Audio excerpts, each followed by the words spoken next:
Xin kính chào quý bạn và các vị. Mình là Hiếu Đẹp Trai. Hôm nay mình sẽ giúp thằng Thiện khùng. Xin hỏi anh là cái điện thoại này của ai? Điện thoại Anh hơi sầu kỹ hơn.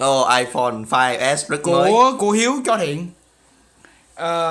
Hôm nay mình sẽ cho các bạn thấy cách mà mình phá hỏng điện thoại, thay pin cái điện thoại này. Cho hỏi Hiếu chút xíu là lần trước là mình đã khoan cái bàn, cái lỗ rất to rất bự. Còn bây giờ anh thấy có thể là con ốc đây rất nhỏ. Hiếu hơi tự tin là mình có thể làm tốt việc này không? Trời, Hiếu to nhỏ chơi tất. Chơi tất à? Ok, vậy Hiếu có nghĩ rằng sau đêm nay thì Thiện sẽ có phone mới?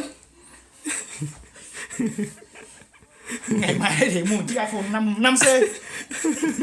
Ok, bây giờ các bạn đây thấy đây là bộ pin iFixit, mua từ iFixit. Đây là bộ thay pin, rồi mình phải thay cái pin này đây.